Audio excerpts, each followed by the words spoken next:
कहानी शुरू होती है तीन दोस्तों से, राघव, मानव और ईशान। तीनों कॉलेज के बाद पहली बार कहीं घूमने निकले थे।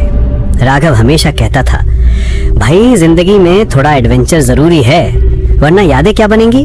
उनका प्लान था हिमाचल के एक छोटे से गांव मलाना घाटी में वीकेंड बिताने का। वो जगह बहुत कम लोग जानते थे। इंटरनेट पर भी बस 2-3 फोटोज मिली थी। एक झील, घने देवदार के पेड़ और उनके बीच एक पुराना सरियाना गेस्ट हाउस। रात के 8 बजे जब उनकी गाड़ी उस घाटी की सड़क पर पहुंची, हवा में हल्की ठंडक थी, आसमान बादलों से घिरा हुआ था। पहाड़ी रास्ते पर एक पुरानी सफेद एसयूवी धीरे धीरे ऊपर चढ़ रही थी। हेडलाइट की रोशनी कोहरे को चीरते हुए मुश्किल से कुछ फीट तक ही दिख रही थी। सड़क संकरी थी, एक तरफ खाई, दूसरी तरफ घना जंगल। गाड़ी के अंदर 3 दोस्त थे। राघव ड्राइव कर रहा था, उसकी आंखें सड़क पर टिकी हुई थी, लेकिन चेहरा थका हुआ लग रहा था। मानव पीछे बैठा था, खिड़की से बाहर झांकते हुए पेड़ों की काली परछाइयां देख रहा था। ईशान ने अपने फोन की टॉर्च ऑन कर रखी थी, क्योंकि बाहर का कोहरा इतना गाढ़ा था कि हेडलाइट भी बेअसर लग रही थी। भाई, ये सही में रास्ता है ना? ईशान ने थके स्वर में पूछा। राघव ने बिना नजर हटाए जवाब दिया। डर गया क्या? गूगल मैप तो यही दिखा रहा है, बस थोड़ा और ऊपर। मानव हल्का सा हंसा। कहीं ये गूगल मैप हमें ऊपर से सीधा नीचे घाटी में न गिरा दे। गाड़ी आगे बढ़ी और धीरे धीरे कोहरा और घना होता गया। रास्ता अब कंकरीला था। टायरों के नीचे छोटे छोटे पत्थर चरमराते हुए आवाज कर रहे थे। पेड़ों की डालियां हवा में झूलती और कभी कभी गाड़ी के शीशे से टकराती। गाड़ी के भीतर सन्नाटा था, बस इंजन की हल्की गुनगुनाहट और उनकी सांसें सुनाई दे रही थी। करीब 10 मिनट बाद सामने एक पुराना लकड़ी का बोर्ड दिखा। वो आधा टूटा हुआ था, उस पर हल्का सा हरा मॉस जमा हुआ था। बोर्ड पर लिखा था, Sariyana guest house, welcome to peace. लेकिन पीस शब्द पर किसी ने गाढ़े लाल रंग से क्रॉस का निशान बना दिया। राघव ने धीरे से कहा, लगता है यही है। ईशान ने माथे पर शिकन डाली। अरे भाई, ये पीस तो किसी ने पीसेस बना दिया है। मानव ने हंसने की कोशिश की, पर उसके चेहरे से झलक रहा था कि वो सहज नहीं है। राघव ने गाड़ी अंदर मोड़ दी। गेस्ट हाउस तक पहुंचने वाला रास्ता कीचड़ और जड़ों से भरा हुआ था। दोनों ओर ऊंचे देवदार के पेड़ थे, जिनके बीच से हल्की धुंध रेंगती हुई नीचे उतर रही थी। कभी कभी हवा चलती तो पेड़ों की डालियां एक दूसरे से टकराती और ऐसा लगता मानो कोई फुसफुसा रहा हो। कुछ ही देर में गाड़ी एक पुराने भवन के सामने रुकी। वो 3 मंजिला पत्थर का बना था। ऊपर की दीवारों से बेलें लिपटी हुई थी और खिड़कियों के शीशे आधे टूटे हुए। मुख्य दरवाजा लकड़ी का था, गहरा भूरा, जिस पर पुराने जमाने की लोहे की चौखट लगी हुई थी। ये तो किसी भूतिया फिल्म का सेट लग रहा है, मानव ने धीमे से कहा। राघव ने हल्की हंसी में जवाब दिया, भाई डर मत, आज तो बस यहीं ठहरना पड़ेगा। गाड़ी से उतरते ही उन्हें ठंडी हवा का झोंका लगा।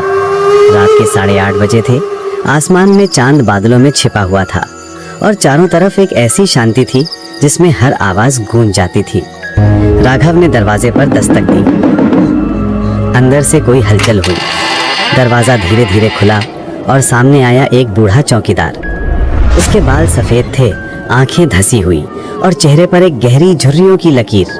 वो बिना कुछ बोले कुछ सेकंड तक तीनों को घूरता रहा, फिर भारी आवाज में बोला, 3 कमरे खाली हैं, मगर ऊपर वाला मत लेना।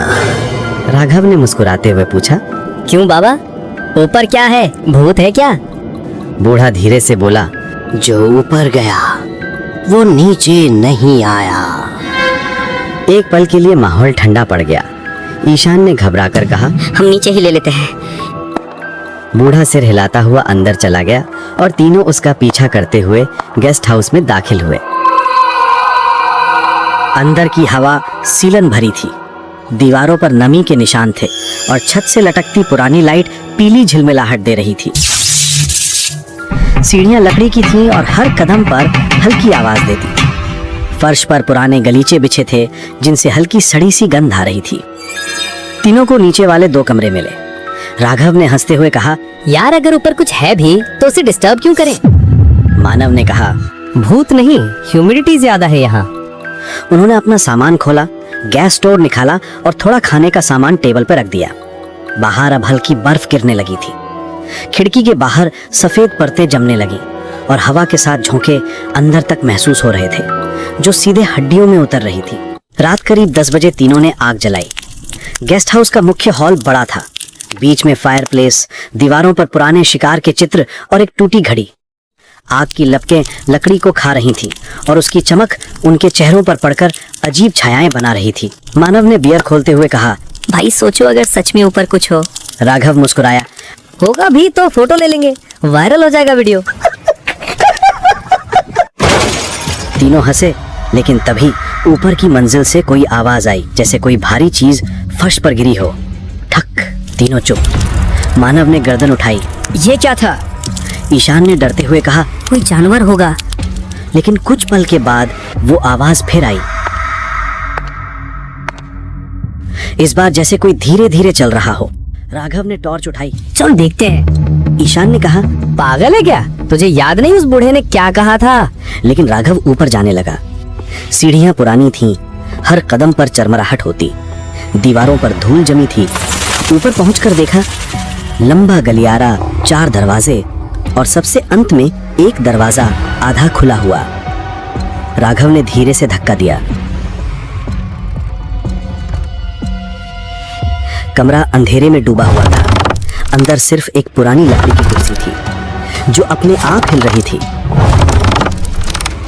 झूला सी कुर्सी जो आगे पीछे झूल रही थी, मानो कोई उस पर बैठा हो और अभी अभी उठा हो। तीनों जड़ हो गए। राघव ने टॉर्च की रोशनी कुर्सी पर डाली, लेकिन वहां कुछ नहीं था। फर्श पर बस पुराने पैर के निशान थे, जैसे गीले पैरों से कोई चला हो। मानव ने डरते हुए कहा, राघव चलो तुरंत नीचे चलते हैं। अचानक दरवाजा अपने आप बंद हो गया। ईशान चीखा, राघव। टॉर्च बुझ गई। अंधेरा, बस सांसों की आवाजें। कुछ पल बाद दीवार के पीछे से फुसफुसाहट हुई, क्यों आए हो यहाँ? तीनों ने मुड़कर देखा। कुर्सी अब स्थिर थी, पर उसके पीछे एक परछाई थी, लंबी, टेढ़ी और चेहरे पर बस काला धब्बा जहां आंखें होनी चाहिए थी। राघव ने जोर से दरवाजा धक्का दिया और नीचे भागे। उनके पैरों के नीचे फर्श चरमराया और नीचे पहुंचते ही उन्होंने देखा, बूढ़ा चौकीदार अब वहां नहीं था। टेबल पर उसकी लाठी पड़ी थी और फर्श पर ताजा खून की बूंदें, और अब पूरा हॉल पीले धुएं से भरा लग रहा था। मानव ने कांपते हुए कहा, बूढ़ा कहाँ गया? वो अभी यही था। ईशान ने फर्श की तरफ देखा। खून की बूंदें धीरे धीरे दरवाजे की तरफ खिंचती जा रही थी, जैसे कोई उन्हें घसीटकर बाहर ले गया हो। तीनों ने एक दूसरे की ओर देखा, फिर धीरे धीरे उस निशान का पीछा करने लगे। दरवाजा उन्होंने खोला तो बाहर ठंडी हवा का झोंका आया। बर्फ अब तेजी से गिर रही थी। चांद बादलों के बीच से आधा झांक रहा था और सामने लकड़ी का लंबा बरामदा फैला था, जिसके अंत में अंधेरा निगल चुका था। निशान बरामदे से होते हुए पिछवाड़े तक गए। वहां एक छोटा सा रास्ता था जो जंगल की ओर जाता था। पेड़ों के बीच वो लाल निशान अब टूट गए थे और सिर्फ बर्फ पर दबे 3 अजनबी पैरों के निशान रह गए थे, एक बड़ा और 2 छोटे, जैसे कोई किसी को खींच कर ले जा रहा हो। राघव वापस चलते हैं, सुबह देखते हैं। ईशान ने डरते हुए कहा, लेकिन राघव ठहर गया।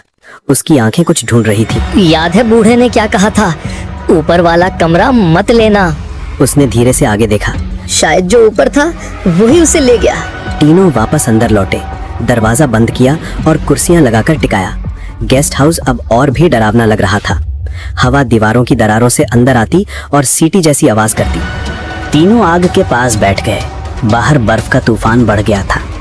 मानव ने कांपती आवाज में कहा, अगर यहाँ कोई है तो वो हमें जाने नहीं देगा। ईशान ने आंखें बंद की। तू चुप कर, सुबह तक सब ठीक हो जाएगा। लेकिन तभी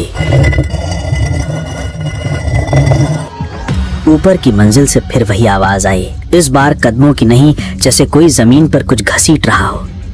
राघव ने धीरे से कहा, अब की बार अगर ऊपर कुछ है तो हमें पता लगाना ही होगा। ईशान चिल्लाया, क्या पागल हो गया तू? पर राघव ने टॉर्च उठाई, धीरे धीरे सीढ़ियों की ओर बढ़ गया। मानव ने उसका हाथ पकड़ा, भाई अकेला मत जा। तीनों साथ ऊपर गए। ऊपर अंधेरा था, बस टॉर्च की रोशनी दीवारों पर घूम रही थी। हर दीवार पर अजीब से निशान थे। किसी ने नाखूनों से खरोचा था, कुछ जगहों पर पुराने खून के धब्बे थे। कमरा अब भी खुला था। वही झूलती कुर्सी बीच में रखी थी, पर इस बार उसके सामने एक आईना था, धुंधला, पुराना, जिसकी सतह पर अंगुलियों के निशान। राघव पास गया, आईने में उसने खुद को देखा, पर उसके पीछे 3 परछाइयां थीं, एक ईशान और दूसरी मानव की, कोई तीसरा। वो झटके से पीछे मुड़ा, पर वहां कोई नहीं था।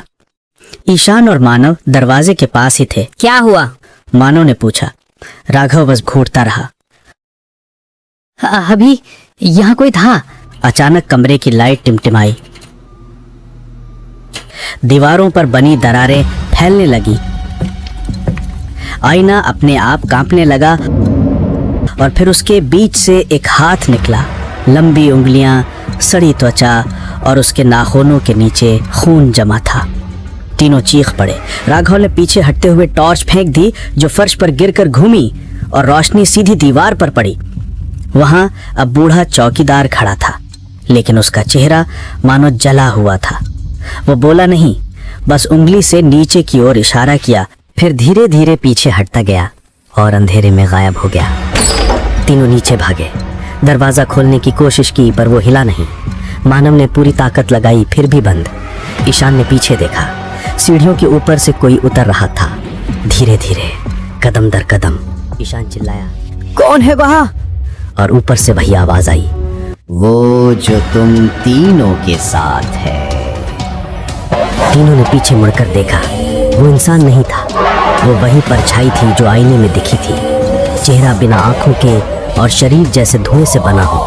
वो उतरते हुए रुक रुक कर झुकता था, जैसे किसी टूटी हड्डी वाला चल रहा हो। राघव ने पास की लकड़ी उठाई, आग में डुबोकर जलाया और सीढ़ियों की ओर फेंक दिया। लपटें उठी, पर वो परछाई लपटों से नहीं चली, बल्कि और नजदीक आ गई। अब वो फर्श के पास थी और उसका चेहरा साफ दिखा। वो बूढ़ा चौकीदार ही था, लेकिन उसकी आंखों से धुआं निकल रहा था।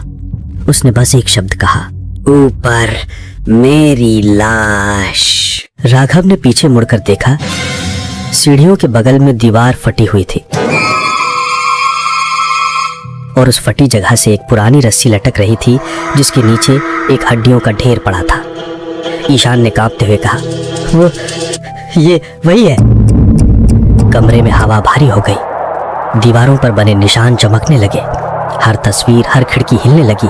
बर्फ का तूफान अब अंदर तक आ गया था। तीनों भागे। उसी वक्त गेस्ट हाउस के अंदर से म्यूजिक बजने लगा, एक पुराना रेडियो जिसकी सुई अपने आप घूम रही थी, और आवाज आई, आज फिर कोई आया है, फिर कोई नहीं जाएगा। पीछे दरवाजा खुला। राघव ने देखा कि दरवाजे के पास एक मिट्टी का तेल से भरा हुआ डब्बा था।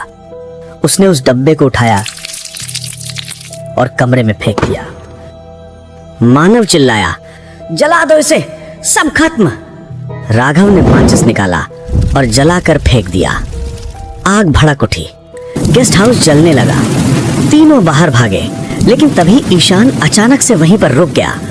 उसकी आंखें खोखली थीं, चेहरा अजीब सा था। वो बोला, तुम दोनों जाओ, मैं तो यहीं रहता हूँ। और वो धीरे धीरे पलटा। उसके चेहरे पर वही परछाई थी जो उन्होंने ऊपर देखी थी। राघव और मानव ने भागते हुए पीछे पलटकर देखा। गेस्ट हाउस राख में बदल गया, लेकिन खिड़की से वो काला साया झांक रहा था। सूरज निकला और गांव के कुछ लोग वहां पहुंचे। उन्हें बस राख मिली और 2 घायल लड़के, राघव और मानव। पुलिस ने रिपोर्ट में लिखा, तीसरा लड़का गायब है, शायद आग में झुलस गया। लेकिन जब राघव होश में आया तो उसने कहा, वो अब भी वहीं है, ऊपर वाले कमरे में, और वो हम तीनों में से एक था। 2 साल बाद कोई और ट्रैवलर उस घाटी में पहुंचा। उसे वहां एक नया बोर्ड दिखा, सरियाना हाउस, रूम्स अवेलेबल, और नीचे लाल रंग में लिखा था,